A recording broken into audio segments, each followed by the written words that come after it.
трябва да разбираме под жена с характер, когато това се отнася за пролетно-лятната колекция на Жени Стил? Всяка жена трябва да съобразява облеклото със своята индивидуалност, с това как би искала да изглежда, и мисля, че това отразява наистина и нейната същност, нейния характер. Това е изключително важно.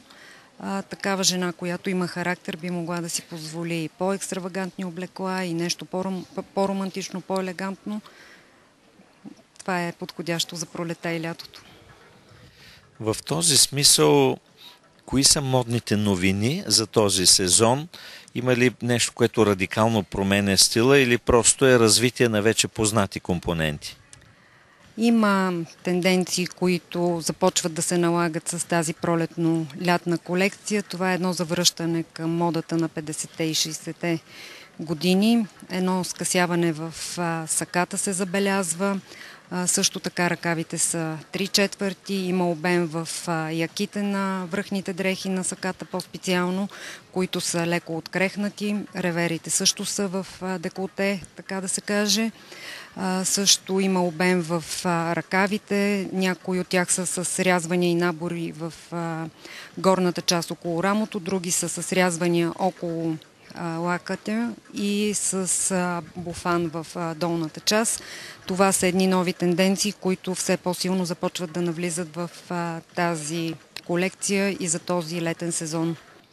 Как да се обясним обстоятелството, че полата балон продължава да бъде актуална?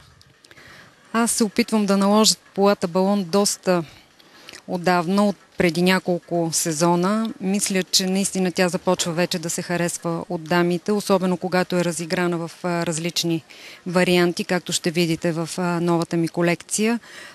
Тази пола има така романтичен, интересен вид и жените, които биха желали да бъдат малко по-разчупени и да изглеждат по-интересно, си позволяват такива поли. Ти си една от най-елегантните народни представителки, освен това от дълги години си и моден дизайнер. Какви са твоите впечатления от стила на обличане в нашия парламент и има ли промени напоследък? Можем ли да говорим за тенденция в парламентарната мода и каква е тя?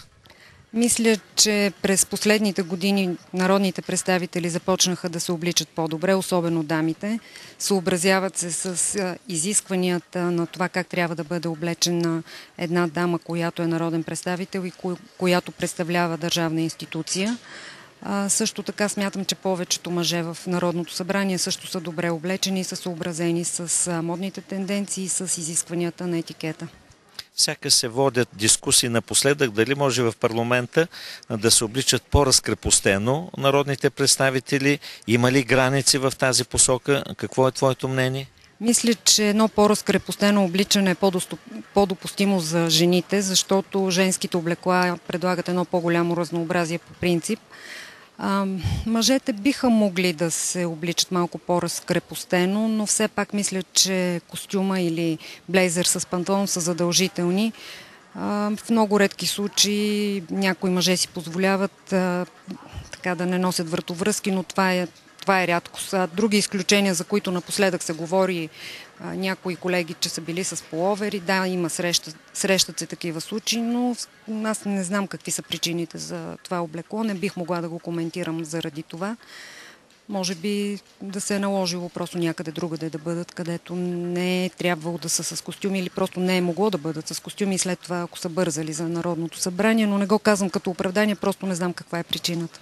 Наближава лятото. Жегите, задължителни ли са пак вратовръзките, саката за представителите на мъжкия пол или могат да бъдат примерно по риза пак с вратовръзка, пак строго, но да не е съвсем съвсем противопоказно на тези климатични условия? През последните години наистина климатичните условия доста се измениха. В Народното събрание е много топло. Освен това и миналата година и по-миналата, особено ние работихме и през август месец и наистина просто не е възможно да се седи с... Виждаме президенти по къси ръкави, например, на официални срещи или пък само по ризи. Мисля, че е допустимо по риза. Зависи, разбира се, каква е ризата. Освен това също така и къси ръкави за дамите. Много благодаря за това интервю. Желая успех!